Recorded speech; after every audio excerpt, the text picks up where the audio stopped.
ஞான ஒளி YouTube channel நேயர்கள் அனைவருக்கும் வணக்கம். இந்த பதிவு அனைவருக்கும் பயனுள்ள பதிவு. இதை யாரும் தள்ளிவிட்டு போயிடாதீங்க. இந்த பதிவு கடைசி வரை கேட்டு பயன்பெறுங்கள். குரு அஸ்தங்கம். குரு மேற்கே மறைகிறார். இதில் பார்த்தீங்கன்னா என்ன இருக்க போகிறது அப்படின்னு யாரும் தவறு விட்டு விடாதீர்கள். பார்த்தீங்கன்னா 9 கிரகங்களுக்கு நேசம், அஸ்தங்கம், வக்கரம், ஆட்சி, உச்சம், சமம் என்று இருக்கிறது. இதில் மிக கடுமையான தோஷம் அப்படின்னா ஒரு கிரகம் ஜாதகத்தில் அஸ்தங்கமாக இருப்பது தான். அதே மாதிரி கோச்சாரத்தில் ஒரு கிரகம் அஸ்தங்கம் ஆவது தான். அஸ்தங்கம் அப்படின்னா மறைஞ்சு போச்சு அப்படின்னு அர்த்தம். இந்த அஸ்தங்க தோஷம் ஒருவருக்கு ஒரு குடும்பத்திற்கு 100% பாதிப்புகளை ஏற்படுத்தும். அஸ்தங்கமான ஜாதகனுக்கு மட்டும் தோஷம் கிடையாது, அந்த குடும்பத்திற்கே 100% தோஷத்தை ஏற்படுத்தும். குறிப்பாக சுய ஜாதகத்தில் குரு அஸ்தங்கமாவது மிக கடுமையான தோஷம் அந்த குடும்ப நபர்களுக்கே உண்டு.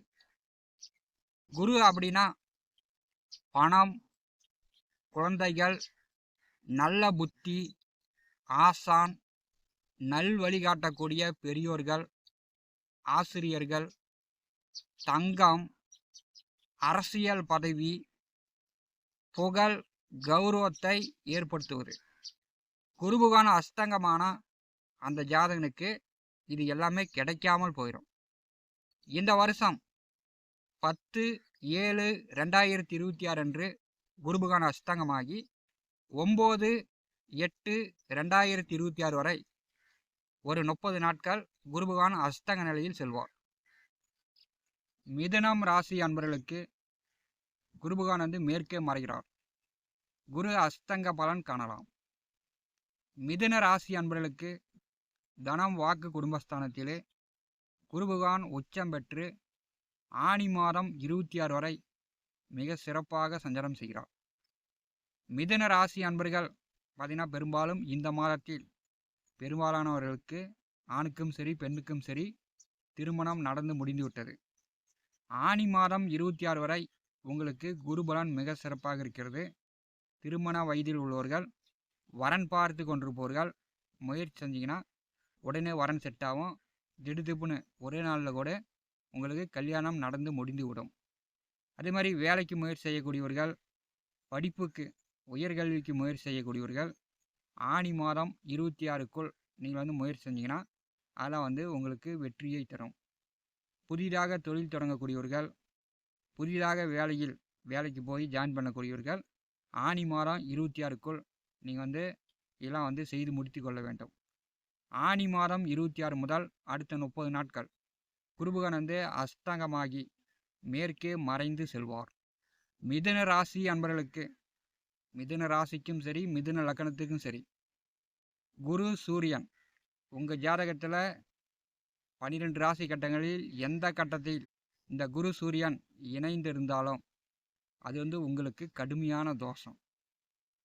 மிதுனம் அப்படிங்கிறது 2, அதாவது 2 தொழில், 2 வேலை, 2 வருமானம், 2 சம்பாத்தியம், 2 இடத்துல வீடு, 2 இடத்துல நிலம், 2 பிள்ளைங்க, 2 பேர் ஒரே நட்சத்திரத்தில் ஒரே குடும்பத்தில் பிறப்பது, அதெல்லாம் இரட்டை தன்மையில் மிக கடுமையான தோஷம் கொண்டது மிதுனம்.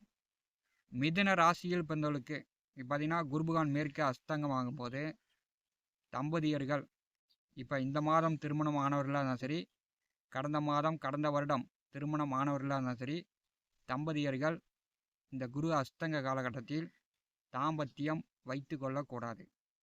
அப்படி தாம்பத்தியம் வைத்துக்கிட்டிங்கன்னா கரு உருவாச்சுன்னா அந்த குழந்தை வளர்ந்து குழந்தை பிறந்து எந்த நட்சத்திரத்தில் பிறக்கிறதோ அதே நட்சத்திரத்தில் அடுத்த குழந்தையும் பிறக்கும். ஒரு குடும்பத்தில் 2 பேர் ஒரே நட்சத்திரத்தில் பிறந்தாங்க அப்படின்னா கடுமையான தோஷம். மிதுனத்திற்கு குரு சூரியன் இணைவு பார்த்தீங்கன்னா முப்பாட்டனார், தாத்தா, அப்பா, மகன், பேரன் என்று தொடர்ச்சியாக இந்த குரு சூரியன் இணைவு உங்கள் ஜாதகத்தில் இருந்துச்சுன்னா இது கடுமையான தோஷம் உங்களை பின்தொடரும். இது வந்து சிவராஜ யோகம் என்று சொல்லுவாங்க. இது வந்து கடுமையான தோஷம். இந்த குரு பகவான் அஸ்தங்கமாகக்கூடிய காலகட்டத்தில் தம்பதியர்கள் தாம்பத்தியம் வைத்து குழந்தை கரு உருவாச்சுன்னா, குழந்தை பிறந்துச்சுன்னா கடுமையாக அந்த குழந்தைக்கு வந்து குரு அருள் கிடைக்காம போயிடும். சம்பாத்தியம், வருமானம், திருமணம், குழந்தை பேர் இல்லாமல் அந்த பிள்ளை வந்து கஷ்டப்படும். இந்த பதிவு வந்து ஆண் பார்த்து கொண்டிருந்தாலும் சரி, பெண்கள் பார்த்து கொண்டிருந்தாலும் சரி, உங்கள் குடும்பத்தில் இப்போ இந்த மாதத்தில் திருமணம் ஆனவர்களாக இருந்தாலும் சரி, கடந்த வருடம் கடந்த மாதத்தில் திருமணம் ஆனவர்களாக இருந்தாலும் சரி, தம்பதியர்கள் இந்த குரு அஸ்தங்க காலத்தில் தாம்பத்தியம் வைத்து கொள்ளாமல் பார்த்து கொள்வது நல்லது. இதை வந்து ஞாபகத்தில் வைத்து கொள்ளுங்கள். யாருக்கு எப்படியோ மிதுனத்திற்கு குரு சூரியன் இணைவு, குரு அஸ்தங்கம் மிக கடுமையான தோஷத்தை ஏற்படுத்தக்கூடியது. மிதுனத்திற்கு 7, 10ஆம் அதிபதி குரு. முதல்ல வந்து 10ஆம் அதிபதி அஸ்தங்கம் ஆனால் மிதுன ராசி என்பர்கள் சோம்பேறி ஆயிடுவாங்க. சோம்பேறி அப்படின்னா உழைப்பதற்கு கஷ்டப்பட்டுக்கிட்டு மனைவி குழந்தைகளை கடுமையாக கஷ்டப்படுத்துவாங்க, கொடுமைப்படுத்துவாங்க. பிள்ளைங்க வந்து மாடு மாதிரி உழைத்தாலும், இரத்தம் சிந்தி வியர்வை சிந்தி உழைத்தாலும் குரு சூரியன் குரு வந்து அஸ்தங்கமாக இருக்கக்கூடிய மிதுன ராசி என்பர்கள் கொஞ்சம் கூட கருணையே இரக்கமே பட மாட்டாங்க. அதே மாதிரி உங்கள் மனைவி என்னதான் கஷ்டப்பட்டாலும், அவங்க வந்து உடம்பு சரியில்லாமல் இருந்தாலும் உங்களுக்கு வந்து நாவுக்கு ருசியாக நல்லா சாப்பாடு செஞ்சு போடணும். அதில் வந்து உப்பு கம்மியாக இருந்துச்சுன்னா, உரப்பு கம்மியாக இருந்துச்சுன்னா, புளி கம்மியாக இருந்துச்சுன்னா நீங்கள் வந்து உங்கள் மனைவியை கடுமையாக திட்டுவீங்க. மிதுனத்திற்கு 2வது வீடு கடகம், சந்திர பகவானுடைய வீடு. மிதுன ராசியில் பிறந்தவர்கள் நாவுக்கு ருசியாக நல்லா உப்பு அதிகமாக போட்டு சாப்பிடுவீங்க. 7, 10ஆம் அதிபதி அஸ்தங்கமாக செல்லும்போது இப்போ இந்த காலகட்டத்தில் பார்த்திங்கன்னா தொழிலில் வந்து அதிக முதலீடு செய்வது, தொழிலுக்காக வண்டி வாகனங்கள் வாங்கிறது, தொழிலில் போய் அதிக முதலீடு பண்ணுறான்னு பணங்காசை கொண்டு போய் யாரிடமாவது கொடுப்பது, இதையெல்லாம் தவிர்க்க வேண்டும். ஏன்னா தொழில்ஸ்தானாதிபதி அஸ்தங்கமாக செல்கிறார்.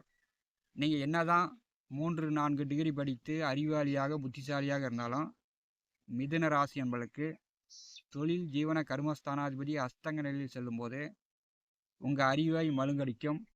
உங்களுக்கு வந்து சோம்பேறித்தனத்தை ஏற்படுத்திவிடும். அட இந்த வேலையா இது வேணாம்பா, அந்த வேலையா அது கஷ்டமாக இருக்கும், இந்த வேலையா இது கஷ்டமாக இருக்கும் அப்படின்னு உங்கள் உடம்பை வந்து நோகாமல் கொண்டு போவோம். தொழில்ஸ்தானாதிபதி அஸ்தங்கமாவது உங்களுடைய சுய ஜாதகத்தில் குரு அஸ்தங்கமாக இருந்துச்சுன்னா இந்த மாதிரியான பிரச்சனை உங்களுக்கு உண்டு.